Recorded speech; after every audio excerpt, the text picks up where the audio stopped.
समझें तो ये 25 देशों में जो निर्माता हैं बड़े, उनमें से एक है ये। पूरे वर्ल्ड में ये एक हमें व्यू मिल गया है। अब यहाँ से हमें और ज़्यादा तेज़ी के संकेत करीब 2-3-4 साल के अंदर देखने हैं, मतलब अच्छे होते जाएंगे, क्योंकि ज़रूरत होती है, केमिकलों की ज़रूरत होती है। उन शेयरों में भी तेज़ी के संकेत आज आपको देखने को ज़्यादा मिले हैं। क्यों मिले हैं? क्योंकि हमारे देश के प्रधानमंत्री जी ने वाराणसी में एक स्टेटमेंट दिया और उन्होंने मुझे कहा कि एक ना शेयर का ब्रेकआउट हो गया है। मैंने कहा कुछ अनोखी बात है, ब्रेकआउट हो गया है। जो चीज़ें आपको, मुझे और सबको पता है, निफ्टी का तो निगेटिव था, लेकिन बैंक निफ्टी तो आपको बड़े छलांगे मारते हुए देखने को मिल रही है। लेकिन कई शेयर जो हैं रेड की तरफ है। क्या ये ध्यान रखना सर, मेरी एनालाइज बिल्कुल सही और सटीक इसलिए होती है क्योंकि मैं उस अध्ययन से उसके अंदर अपने दिमाग को लगाता हूं जहां पर हम सबको फ़ायदा हो बल्कि नुकसान ना हो।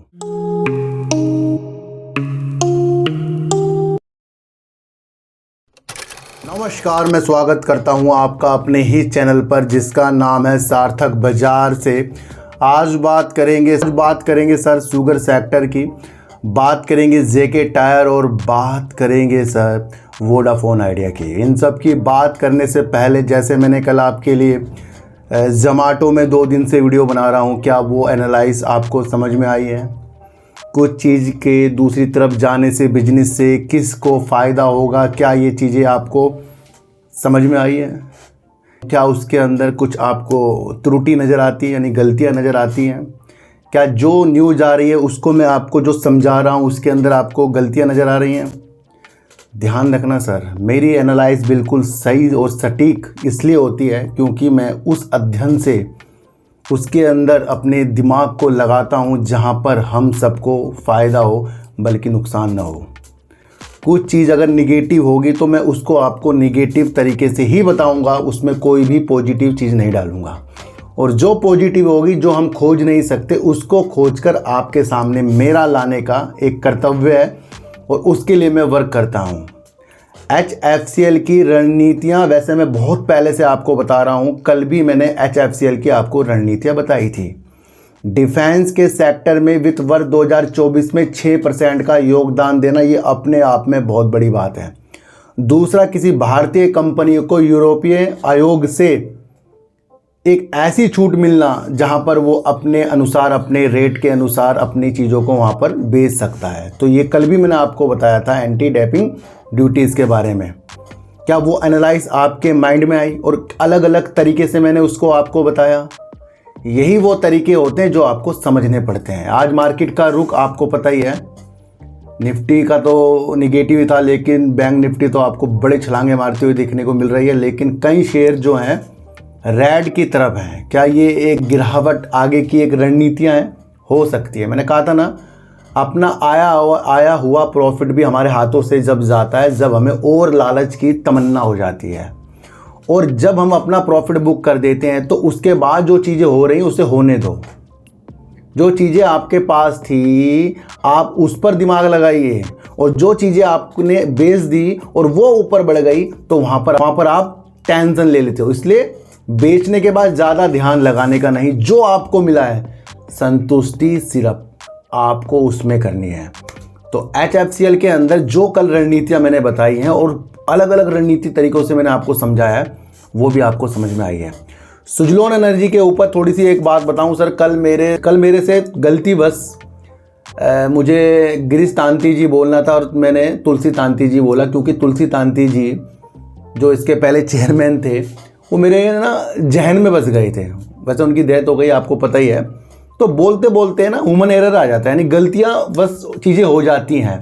तो काफ़ी लोगों ने मुझे इस ओर ध्यान दिलाने की चीज़ें कहा है, तो मैं उनका शुक्रगुजार करता हूं जिन्होंने ये गलतियों को पता लगाया है। पर थोड़ा सा आपको ध्यान रखना है, ये गलती एक कारणवश है, तो इसमें कमेंट नहीं करने आप। क्यों? क्योंकि मैंने लिखा हुआ भी है गिरीश तांती। आप ये छोटी छोटी चीज़ों के पीछे अगर पढ़ोगे तो आप बहुत बड़ी बड़ी चीज़ें खो दोगे, क्योंकि आप अलग अलग विषय को नहीं जान पाए। आपने सिर्फ दिमाग, देखो बुरा मत मानना, चीज़ को बता रहा हूँ, आपको भी पता है ये कि ये मेरे से गलती से हुआ है। तो किसे याद दिलाना है? कुछ हमारी जो न्यूज़ गलत आ रही है उसको ध्यान रखना है, कुछ फिगर ऊपर नीचे हो रही हैं कुछ अगर मैं शेयर होल्डिंग पैटर्न बता रहा हूँ उसमें ऊपर नीचे हो रहा है, कुछ पूंजीगत व्यय कोई कर रहा है वो ज़्यादा है मैं कम बता रहा हूँ, या कम है मैं ज़्यादा बता रहा हूँ, उस पर आपको टोकना है। कुछ न्यूज कुछ और है और कुछ और बता रहा हूँ, उसमें आपको टोकना है। बल्कि ये नाम नूम की गलतियाँ ये थोड़ी सी हो जाती हैं, ये आप सबको पता है, बड़े बड़े लोगों से हो जाती हैं, तो उस पर अपना दिमाग नहीं लगाना। काफ़ी लोगों ने वैसे कहा है, चलो सही बात है जिसने भी कहा है, पर फिर भी आपको दिमाग समझने में लगाना है, क्योंकि जोमेटो के ऊपर जो एनालाइज 2 दिन से हो रही है ये बहुत गंभीर एनालाइज है, इसको आपको समझना पड़ेगा। HFCL की एनालाइज कल भी आपके लिए बहुत महत्वपूर्ण थी और आगे भी रहेगी, पर प्रॉफिट बुकिंग बार बार आती रहेगी, ये आप समझ लेना। प्रॉफिट बुकिंग का तब हमें एहसास होता है जब हमारा प्रॉफिट कम हो जाता है, फिर हमें लगता है कि प्रॉफिट बुकिंग आ रही है। तो इन सारी विधियों को भी आपको समझकर चलना पड़ेगा। एक मेरा दोस्त है, उसने मुझे कहा कि एक ना शेयर का ब्रेकआउट हो गया है। मैंने कहा कुछ अनोखी बात है, ब्रेकआउट हो गया है। जो चीज़ें आपको मुझे और सबको पता है वो तो कुछ अनोखी बात नहीं है। फिर अनोखी बात तो वो है जो किसी किसी को पता होता है। ब्रेकआउट देखकर किसी भी शेयर को लेना ये किसी भी बुद्धिमता की चीज़ नहीं है, क्योंकि ज़रूरी नहीं कि जो शेयर ब्रेकआउट कर रहा है वो नीचे नहीं आएगा। आया, जो उसने मुझे बताया था उसने ब्रेकआउट किया, उससे भी 4 रुपये शेयर नीचे है आज। तो जो ब्रेकआउट वाली चीज़ों के अंदर हम इन्वॉल्व इतना ज़्यादा हो रहे हैं, वो अपनी बुद्धि के अनुसार उसको एनालाइज करना है, उसमें भी साइकोलॉजी लगती है। सर मैं आपको एक चीज़ बताऊं, ब्रेकआउट जो होता है किसी शेयर का वो सबको पता लग रहा है, और सबको जो पता लग रहा है क्या वो उसमें सबको पैसा आएगा? छोटी सी बात समझो, ये कोई अनोखी बात नहीं है। अनोखी बात क्या है कि ब्रेकआउट को आप किस ढंग से किस वे से उसे देख रहे हो, महत्वपूर्ण वहाँ है। और महत्वपूर्ण वहाँ पर हो जाता है कि आपको किस तरीके से प्रॉफिट आया। मेरा मानना है कि अपना प्रॉफिट को हमें विशेष तौर पर बढ़ाकर ही चलना है, तो उस तरफ भी आपको थोड़ा सा माइंड को रखना है। देखो, तो बीच में एक तेजी आई थी शुगर सेक्टर में, बीच में एक तेजी आई शुगर सेक्टर में। उद्योग जो चाह रहा था कि भैया 31 रुपये जो प्रति एक न्यूनतम मूल्य है चीनी का, उसे बढ़ाकर करीब 40 से 41 रुपये कर दिया जाए। इस पर 2 दिन से शेयर में तेजी आ गई थी चीनी क्षेत्र के ऊपर। फिर उसके बाद उसमें ठंडी पड़ गई, क्योंकि आगे की रणनीति तो तब होगी जब सरकार इसके अंदर अपनी समीक्षा करके गौर करेगी और उसके बाद अपना जजमेंट देगी, मतलब बताएगी। तो वहाँ तक भी हमें वेट करना चाहिए। और कल ही मैंने आपको दूसरे चैनल पर भी और इसी चैनल पर भी बताया था कि इससे टेंशन नहीं लेनी है कि अगर ये रेट की बात हुई तो ये न्यूज बेस्ड शेयर भाग रहा है। आज आपको शुगर सेक्टर में तेजी के संकेत कुछ शेयरों में देखने को मिले, और ज़्यादा से ज़्यादा आपको रेणुका शुगर में देखने को मिले। क्यों ऐसी चीज़ आज शेयर में तेजी के संकेत लेकर आ रही है? सबसे पहले एक चीज़ समझो कि रेणुका शुगर जो है एथेनॉल में एक सबसे बड़ा ब्रांड है, यहाँ पर आप ये समझकर चलना, और चीनी के लिए भी बहुत अच्छा वर्क करता है। बड़ी रिफाइनरी है रेणुका शुगर के पास। दूसरा आपको समझना है कि एथेनॉल में जितना जल्दी ज़्यादा से ज़्यादा काम होता जाएगा, वहाँ पर ऐसी कंपनियों को फ़ायदा होगा जो एथेनॉल के लिए वर्क कर रहे हैं। जो ये गन्ना उगता है ये भी आपको समझना है, ये भी कृषि क्षेत्र की एक चीज़ है, और खाद्य चीज़ जो भी चीज़ें हैं वो भी कृषि क्षेत्र की एक चीज़ है जो उगाई जा रही है ज़मीन से। दूसरा, ऐसे शेयर जो केमिकल वाले शेयर है, फर्टिलाइजर शेयर हैं, जिनके अंदर पेड़ों को उगाने के लिए कुछ चीज़ों की ज़रूरत होती है, केमिकलों की ज़रूरत होती है, उन शेयरों में भी तेज़ी के संकेत आज आपको देखने को ज़्यादा मिले हैं। क्यों मिले हैं? क्योंकि हमारे देश के प्रधानमंत्री जी ने वाराणसी में एक स्टेटमेंट दिया और उन्होंने कहा है तीसरी बड़ी अर्थव्यवस्था बनाने में कृषि क्षेत्र की होगी बड़ी महत्वपूर्ण योगदान, यानी बड़ी महत्वपूर्ण भूमिका होगी कृषि क्षेत्र की। किस लिए? बड़ी अर्थव्यवस्था बनने के लिए। ये हमारे देश के प्रधानमंत्री जी ने कहा है कि जब हमारा कृषि क्षेत्र यानी कि तो कृषि पर ध्यान देकर ज़्यादा से ज़्यादा उन्नत करके ज़्यादा से ज़्यादा योगदान देके देश को तीसरी सबसे बड़ी अर्थव्यवस्था बनाने में योगदान देगा। ये किसने बोला है? देश के प्रधानमंत्री जी ने बोला है। उठाकर देखो सारे के सारे शेयर आप तेजी के संकेत में थे। वैसे वीडियो बीच में बना रहा हूँ आज, आगे मुझे पता नहीं क्या होगा, लेकिन जब तक के मैंने देखा तो तेजी के संकेत में थे। रेणुका शुगर करीब 4 रुपये उस टाइम बढ़ा हुआ था, है ना। तो यहाँ से रेणुका शुगर में भी तेजी देखने को मिली, क्योंकि वो भी तो आपको पता ही है ना, चीनी का उत्पादन करते हैं और चीनी यहाँ से एक्सपोर्ट भी होती है। दूसरा, कई ऐसी कंपनियां हैं जिसके अंदर इस स्टेटमेंट से तेजी आई है। भारत जो है इस तरीके से अपने को ज़्यादा उन्नत करेगा। और देश के प्रधानमंत्री जी ने कहा है जो घरेलू कृषि है उसको अब अंतर्राष्ट्रीय स्तर तक बढ़ाने के लिए हर संभव प्रयास करेंगे। तो कृषि से जुड़ते हुए हर एक चीज़ आपको बढ़ती हुई आज देखने को मिली है। और ये एक हमें व्यू मिल गया है। अब यहाँ से हमें और ज़्यादा तेज़ी के संकेत करीब 2-3-4 साल के अंदर देखने हैं, मतलब अच्छे होते जाएंगे, क्योंकि ये कदम है। और कदम अभी स्टेटमेंट से आया तो वो तेज़ी आपको देखने को मिल गई, पर यहाँ से हमें व्यू मिल गए हैं कि भैया कृषि के क्षेत्र में हमें आगे की दिशा देखनी चाहिए। और वहाँ पर शुगर सेक्टर भी बहुत एक अच्छी भूमिका निभाता है ना। तो चीनी ज़्यादा से ज़्यादा बनती है, वैसे तो शुगर सेक्टर में एथेनॉल भी आजकल आपको देखने को मिल रहा है।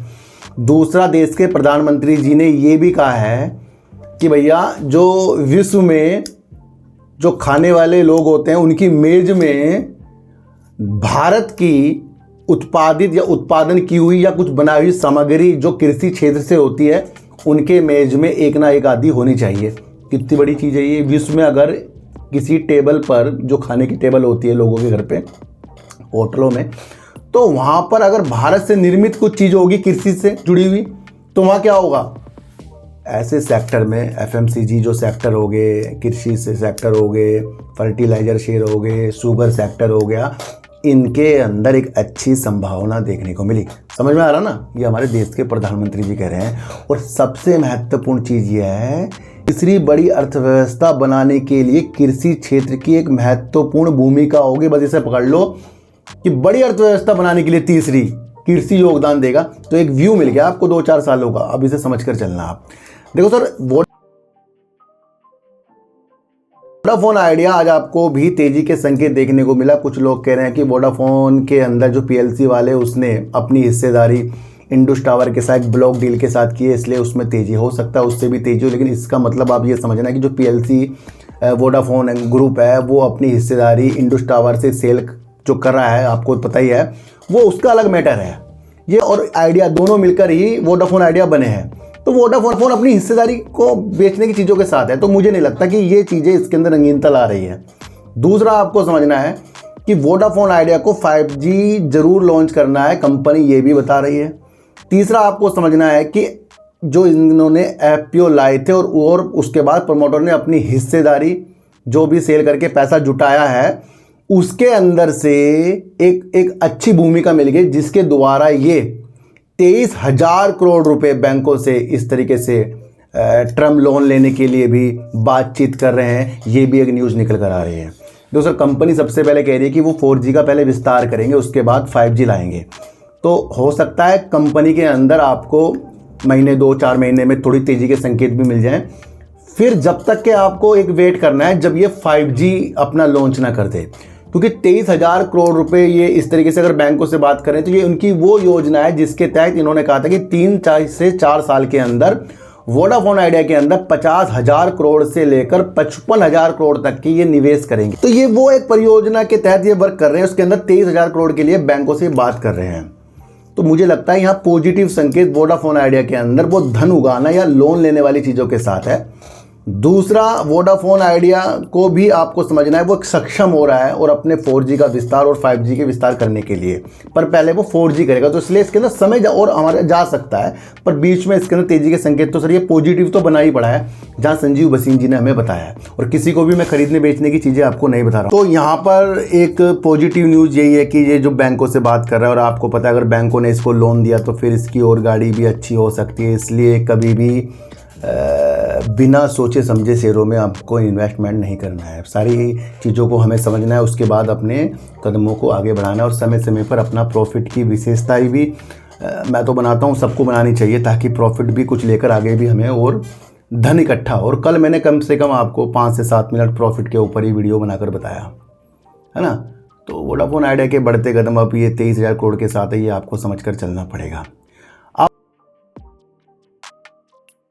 बात करेंगे सर जेके टायर की, और जेके टायर की कम से कम मैं काफ़ी महीनों बाद ही वीडियो बना रहा हूँ। और ये नहीं कि जेके टायर मुझे अच्छा नहीं लगता इसलिए नहीं बनाया है, बल्कि इसलिए नहीं बनाया है क्योंकि शेयर काफ़ी ऊपर भी था। ये 554 रुपये के हाई और 191 रुपये के लो दिखा रखे हैं। अभी शेयर शायद 395 या 400 रुपये करीब का चल रहा है, और आज भी थोड़ा सा रेट था इसके अंदर देखने को मिली है। पर अगर हम जेके टायर की समझें तो ये 25 देशों में जो निर्माता हैं बड़े, उनमें से एक है ये। पूरे वर्ल्ड में 25 जो निर्माता हैं टायर बनाने वाली कंपनियां, उनमें से एक अपना जेके टायर है। आप इससे ही अंदाज़ा लगा लें कि विश्व कितना बड़ा है। और उसके अंदर जो 25 बड़ी कंपनियां हैं, जो निर्माता है, जो टायर बनाती है, उसके अंदर ये अपनी एक महत्वपूर्ण भूमिका रखता है। और भारत की जो घरेलू कंपनियां हैं उनके अंदर भी एक अग्रणीय कंपनी है जेके टायर, जो ट्रैक्टर, ट्रक और यात्री कारें, बस, एलसीवी इस तरीके की टायरों का निर्माण करता है। और सेंसर युक्त टायरों के लिए भी जेके टायर वर्क कर रहा है। तो मेरी दृष्टि से ये जिस एंगल से हमें दिख रहा है वहाँ पर ये पॉजिटिव दिख रहा है, क्योंकि सारी दुनिया ही पहिए पे चलती है। ये आपको पता ही है ना सर, अगर कार के अंदर भी पहिए होते हैं, एक जगह से दूसरी जगह, पहले कार के पहिए सही होने चाहिए आपके, है ना। तो बहुत महत्वपूर्ण होता है टायर। और दूसरी तरफ ये अपने कच्चे माल के अंदर जो लागत में चीज़ें होंगी उसकी पूर्ति करने के लिए भी जो टायर होते हैं उसकी रेट बढ़ाने की वृद्धि में भी लग रहा है। पर सीएट और अपोलो ने इसकी घोषणा कर दी है, वो रेट की वृद्धि अपने करेंगे। तो धीरे धीरे टायरों की जो रेट हैं वो भी बढ़ते जाएंगे, इस तरीके से भी एक न्यूज़ निकल कर आ रही है। दूसरा आपको समझना है, मार्च 2023 में कंपनी की जो सेल्स थी 3632 करोड़ की सेल्स थी और करीब 112 करोड़ का कंपनी ने प्रॉफिट किया था। अब अपनी सेल्स को थोड़ा सा बढ़ाकर मार्च 2024 में कंपनी ने अपनी सेल्स को 3698 करोड़ की सेल्स और करीब 172 करोड़ का कंपनी ने प्रॉफिट कर दिया था। कंपनी का कैश फ्लो भी सही है। रिजर्व कंपनी के पास अगर हम देखें तो 4435 करोड़ का रिजर्व है और कंपनी का उधार जो है 4609 करोड़ है, जो कंपनी कम करती जा रही है। कैश फ्लो भी कंपनी का सही है। प्रमोटर कंपनी के अंदर जू के तू बने पड़े हैं, जो 53.52 के एफआईज ने अपनी होल्डिंग को बढ़ाकर 15.29% कर लिया। डीआईएस ने अपनी होल्डिंग को घटाकर 5.18% किया और पब्लिक ने भी अपनी होल्डिंग को घटाया, जो 20.40% की है। तो शेयर होल्डिंग पैटर्न भी कंपनी का सही लग रहा है। देखो सर, कंपनी अपने को विस्तार करेगी और कहीं ना कहीं ये पूंजीगत व्यय करने के लिए कंपनी ने 21 मई 2024 को जो बोला था कि वो 1400 करोड़ रुपए का पूंजीगत व्यय रख रहे हैं अपनी जो इनकी इकाइयां हैं उसकी क्षमता को बढ़ाने के लिए। जब कंपनी अपनी मैन्युफैक्चरिंग इकाइयों की क्षमता बढ़ाने के लिए पैसा खर्च करते हैं तो कंपनी की वो एक एसेट हो गई कि भैया जो पूंजीगत हो रहा है, खर्चा होगा, निवेश होगा, तो वो अपने काम की वृद्धि के लिए होगा। उसके अंदर जेके टायर ने करीब 1400 करोड़ रुपए की इस तरीके की निवेश करने की बात भी हमें बता रखी है। तो यहाँ से भी कंपनी आपको पॉजिटिव संकेतों के साथ देखने को मिल रही है। वैसे बताऊं सर, ज़्यादा कंपटीशन जो है टायरों के क्षेत्र में नहीं है, गिनी चुनी ही कंपनी है, जिसके अंदर 25 देशों में तो हमारी जेके टायर ही एक बड़ी कंपनी देखने को मिल रही है। दूसरा, कंपनी के जो आगे के व्यू हैं वो भी बेस्ट लग रहे हैं और सेंसर युक्त अगर कंपनी टायर बना रही है तो ये अपने आप में अनोखी कंपनी हो गई है। और इलेक्ट्रिक गाड़ी के अंदर भी, जैसे मैं अपनी एक्टिवा लाया था इलेक्ट्रिक, तो उसके अंदर भी मुझे जेके टायर के देखने को मिले थे टायर, और ये वीडियो भी मैंने आपके लिए बनाई थी। उस दिन के बाद से शेयर आपको 500 रुपये से भी ऊपर जाता हुआ देखने को मिला। तो मुझे तो पॉजिटिव संकेत के साथ जेके टायर लग रहा है। किसी व्यक्ति ने कहा था सर जेके टायर की काफ़ी दिनों से वीडियो नहीं आपने बनाई है, मैंने 5 बार आपको बोल दिया है। तो भैया जेके टायर पॉजिटिव ही है, और जब किसी का बिजनेस हमारे दिमाग में आ जाए तो उसे हमें दूर तक के देखना पड़ेगा। देश के प्रधानमंत्री जी ने कृषि के क्षेत्र में कुछ पॉजिटिव संकेत दिए, तो आज तो आपको तेज़ी देखने को मिल गई। क्या ये लगातार तेज़ी होंगी, या आपको समझना है कि एक हमें व्यू मिल गया है, और जब कोई हमें व्यू मिल जाता है तो उस व्यू के लिए तो हमें रुकना पड़ता है। इसी तरीके से अगर जेके टायर को अगर हम तुलना बड़े बड़े शेयरों से भी करें, एमआरएफ से भी करें, तो क्या एकदम से एमआरएफ हो जाएगा? एमआरएफ भी एकदम से एमआरएफ नहीं हुआ था टायर, है ना। तो हर एक विधि होती है। जैसे कि आपको एक चीज़ बताऊं, जब मदरसन सुमी ऊपर नहीं जा रहा था, या जेके टायर ही समझ लो, या फिर आपका अशोक लीलैंड ही समझ लो, तो काफ़ी लोग मुझे कॉल करते थे, है ना। फिर दूसरे तरफ रेणुका शुगर ऊपर नहीं जा रहा था, सर ये तो हम फंस गए, ये हो गया, वो हो गया, तो वो भी आपको। तो हमें काम समझ में आने चाहिए कंपनी के, और ऐसी कंपनी होनी चाहिए जो हमें फंसाए ना। हमारे पोर्टफोलियो में कंपनी का सिलेक्शन उस तरीके से करो जो हमें फंसाए ना, पर उसका बेस्ट काम हो। किसी को भी खरीदने बेचने की सलाह भैया कोई से शेयर के लिए नहीं बोल रहा हूं, पर आपको एक दिशा दिखा देता हूं, जैसे हमारे मोदी जी ने दिशा दिखाई है।